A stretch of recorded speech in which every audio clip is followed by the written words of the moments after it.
Okay, now starting with next lecture of coordinate geometry, और ये है आपका 10th का सिलेबस। इसमें सबसे पहले है डिस्टेंस फॉर्मूला। अभी ये डिस्टेंस फॉर्मूला होता क्या है वो मैं आप लोगों को एक्सप्लेन करने वाली हूँ।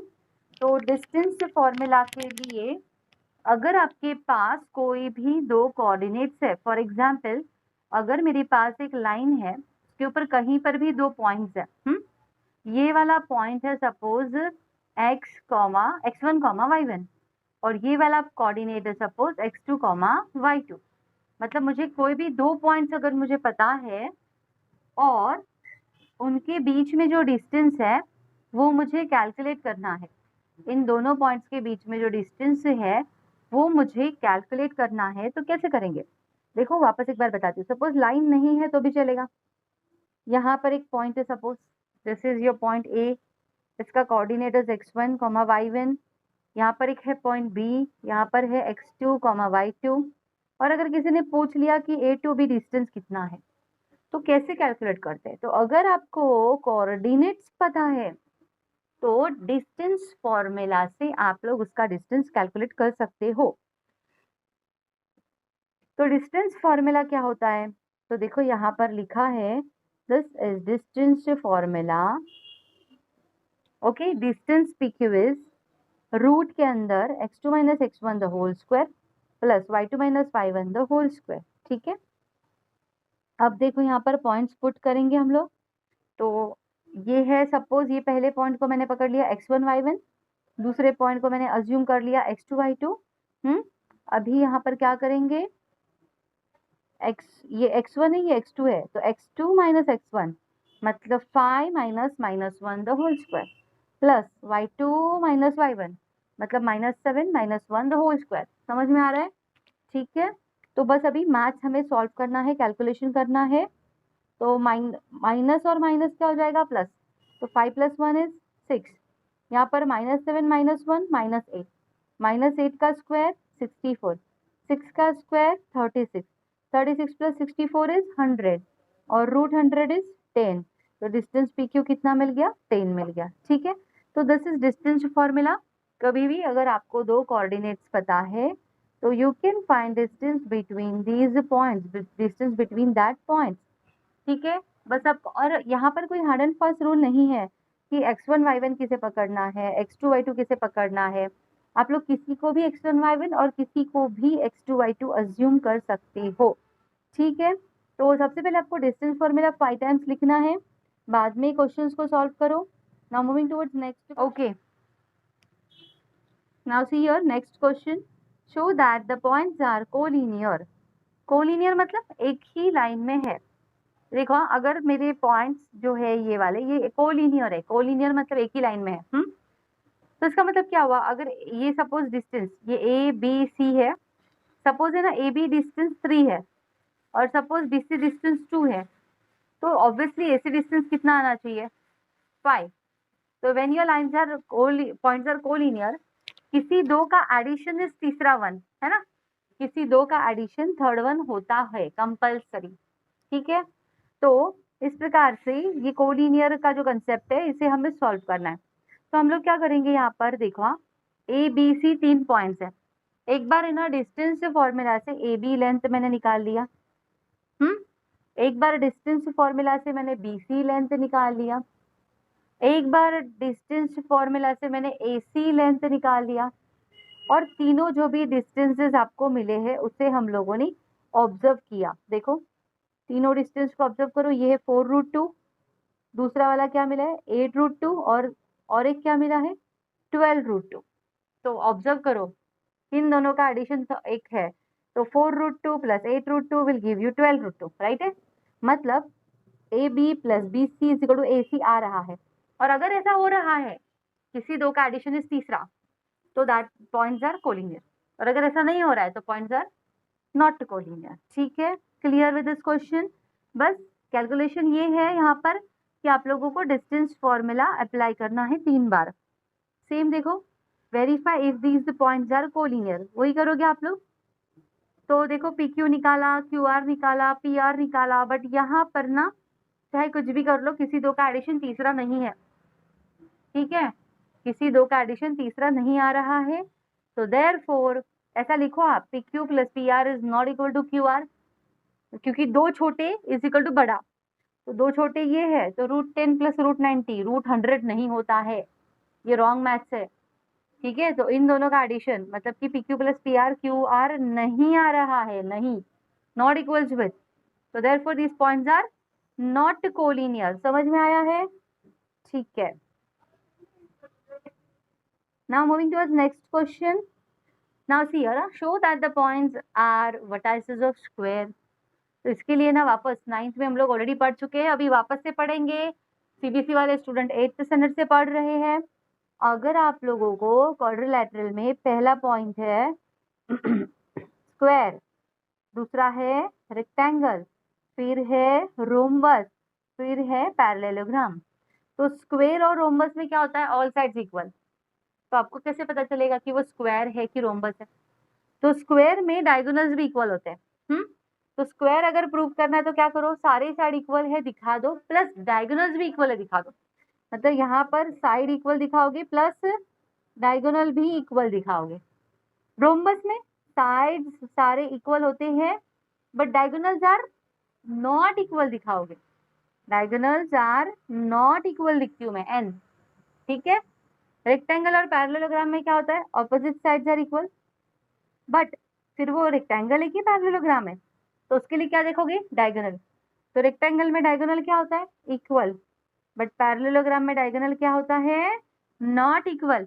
मतलब एनी हाउ आप लोगों को चार साइड और डायगोनल निकालने हैं, चाहे कुछ भी प्रूव करना है, चाहे चारों में से कुछ भी प्रूव करना है। आपको कितनी बार डिस्टेंस फॉर्मूला लगाना है, 4 बार, 4 साइड के लिए और 2 डायगोनल के लिए।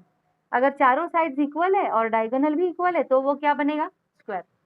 चारों साइड्स इक्वल है बट डायगोनल इक्वल नहीं है तो क्या बनेगा, रोम्बस। ऑपोजिट साइड्स इक्वल है और डायगोनल भी इक्वल है तो क्या बनेगा, और ऑपोजिट साइड इक्वल है बट डायगोनल्स इक्वल नहीं है तो क्या बनेगा, पैरेललोग्राम। क्लियर है? You can take screenshot of this one और इसे अच्छी तरह से, बिकॉज ये अगर बाद में देखोगे स्क्रीनशॉट तो समझ में नहीं आएगा, इसे ज्यादा डिटेल में लिख के रखो, नोट करके रखो। इसका full form rectangle, rhombus, opposite side, ये सब मैंने शॉर्ट वर्ड्स यहाँ पर यूज किए हुए हैं, तो ये नोट करके रखना, बिकॉज इसके ऊपर एक क्वेश्चन हर एग्जाम में आता ही आता है और बच्चों को ये जो रूल्स है वही वहाँ पर याद नहीं आते कि क्या प्रूव करना है। तो 6 चीजें आप लोगों को वहाँ पर कैलकुलेट करनी है with the help of distance formula. तो यहाँ पर इन्होंने बोला कि स्क्वायर प्रूव करो, तो हम लोगों ने क्या किया, देखो ए बी निकाला, बी सी निकाला, सी डी निकाला, ए डी निकाला, फिर ए सी भी फाइंड आउट किया और बी डी भी फाइंड आउट किया। तो देखो चारों साइड्स इक्वल और डायगोनल्स भी इक्वल। डायगोनल इसके साथ नहीं इक्वल होता है, डायगोनल 2 डायगोनल इक्वल और 4 साइड्स इक्वल, 6 के 6 का वैल्यू इक्वल नहीं होता है। Then therefore this is a square, अगर ऐसा है तो ये स्क्वायर है। Clear with this question? पक्का? तो इसमें से आपको कोई भी क्वेश्चन अगर पूछेंगे रोम्बस वाला, पैरेललोग्राम वाला, तो वो प्रूव करना आपको आना चाहिए। अभी जैसे देखो यहाँ पर उन्होंने बोला है find the coordinates of A point on y axis which is equidistant from m and n।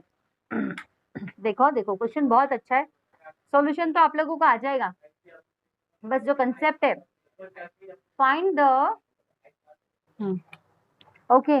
Now see here, ये क्वेश्चन में क्या बोला उन्होंने, find the coordinates on y axis. हाँ, मतलब y एक्सिस पे कहीं तो एक पॉइंट है, उसके कोऑर्डिनेट्स फाइंड आउट करो। ऐसा अगर कभी भी है कोई भी क्वेश्चन में y एक्सिस पे पॉइंट है, x एक्सिस पे पॉइंट है, find the coordinates on y axis और find the coordinates on x axis, ऐसा वर्ड आ गया तो आप लोगों को ये क्लू मिलना चाहिए y एक्सिस पे x कोऑर्डिनेट क्या होता है, y एक्सिस पे x कोऑर्डिनेट क्या होता है, 0।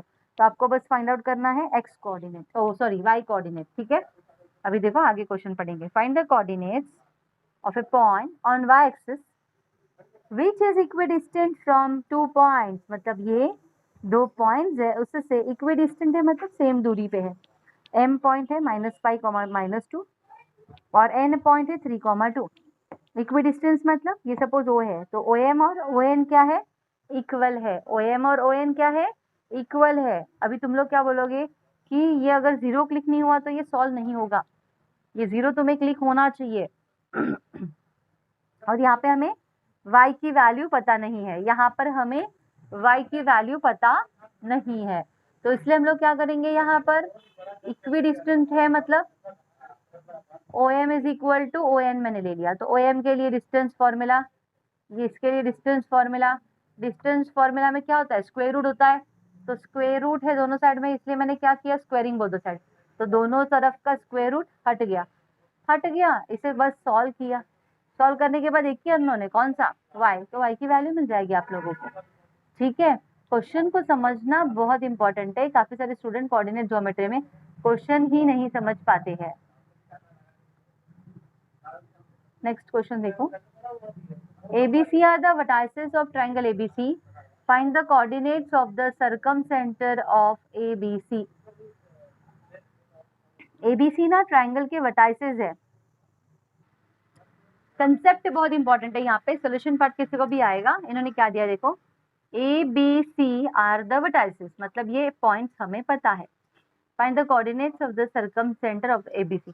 अगर ABC को मैंने सर्कल निकाला और उसका सर्कमसेंटर मतलब सेंटर, तो उसका कोऑर्डिनेट चाहिए, तो सर्कमसेंटर मतलब सेंटर है ना, मतलब वो सबसे सेम दूरी पे रहेगा, मतलब these are the radius, all radius are equal. तो यहाँ पर मैं क्या लिख सकती हूँ, तो यहाँ पर मैं बोल सकती हूँ कि PB is equal to PA is equal to PC। ठीक है, एक बार ले लो PB is equal to PA, एक बार ले लो PB is equal to PC, इससे क्या मिलेगा, दो इक्वेशन मिलेगा। ठीक है, हम लोगों ने सेंटर को क्या एज्यूम किया है, A एंड B, सेंटर को क्या एज्यूम किया है, A एंड B, तो देखो PA is equal to PB ले लिया एक बार, है ना, तो वो रूट में आता है ना डिस्टेंस फॉर्मूला, इसलिए क्या किया, स्क्वायरिंग बोथ द साइड, तो ये देखो ये मिल गया पहला इक्वेशन, इसे सॉल्व किया पूरा, तो ये है फर्स्ट इक्वेशन। ठीक है, सिमिलरली एक बार ले लिया दूसरा जोड़ी, PA is equal to PB लिया, फिर PB is equal to PC लिया, स्क्वायर क्यों किया है, बिकॉज वो स्क्वायर रूट हट जाए, तो वापस से इक्वेशन, इसे सॉल्व किया, सिंप्लीफाई किया, तो वापस एक इक्वेशन मिला। See this is equation number 1, this is equation number 2। Simultaneous equation solve कैसे करते हैं पता है ना, साइमल्टेनियस इक्वेशन सॉल्व कैसे करते हैं पता है, तो इसे साइमल्टेनियसली अगर सॉल्व करोगे इन दोनों को, तो तुम्हें A और B की वैल्यू मिलेगी। क्लियर है, A और B की वैल्यू मिलेगी after getting AB, these are your circumcentre. ठीक है, समझ में आया है ये question, okay. Now moving towards next question, देखो सेम है अभी सारे questions. If a point is equidistant, equidistant मतलब सेम दूरी पे है, कहाँ से, इधर से और इधर से, मतलब क्या है, एक पॉइंट है 7,1, एक पॉइंट है 3,5, और ये ना x, y से सेम डिस्टेंस पे है, मतलब this distance is equal to this distance, तो यहाँ पर डिस्टेंस फॉर्मूला अप्लाई करो, यहाँ पर भी डिस्टेंस फॉर्मूला अप्लाई करो, दोनों का डिस्टेंस इक्वल होगा, बट यहाँ पर दो वेरिएबल है, तो आपको प्रॉपर आंसर नहीं मिलेगा, आपको x और y फॉर्म में कुछ इक्वेशन मिलेगी, and that equation will be this, ये जो गिवन है ना यही मिलेगा आपको। तो देखो मैंने बस वो डिस्टेंस फॉर्मूला डाला, पहला डिस्टेंस इज इक्वल टू दूसरा डिस्टेंस, सॉल्व किया, तो मुझे एक इक्वेशन मिल गया जो कि गिवन इक्वेशन है। तो अभी ये है आपका 5.1, तो सबसे पहले 5.1 को कंप्लीट करो, और 5.1 के बाद हम लोग करेंगे नेक्स्ट वाले क्वेश्चन। देखो इसमें 2 पेजेस है, ये 5.1 का फर्स्ट पेज है, ये 5.1 का सेकेंड पेज है, तो पहले इसे कंप्लीट करो। अगर आप CBSE स्टूडेंट हो तो भी आप लोगों को यही कंप्लीट करना है, बिकॉज यहाँ पर बहुत अच्छी तरह से क्वेश्चंस को कैटेगराइज करके दिया गया है, तो अगर आप लोग इससे जाओगे, ऐसे ही सीरियली जाओगे, तो आप लोगों को आपका NCERT वाला बुक भी 100% सॉल्व करने के लिए आएगा। मेरा लेक्चर पूरा खत्म होने के बाद कोऑर्डिनेट ज्योमेट्री का आप लोग मुझे कमेंट में NCERT के भी डाउट्स पूछो, उसके ऊपर भी एक वीडियो लेक्चर बनेगा। ठीक है, तो अगर आप लोगों को लेक्चर अच्छा लगा है तो लाइक करो, सब्सक्राइब करो, मैक्सिमम शेयर करो, और बेल आइकन के बटन को प्रेस करना ना भूलो।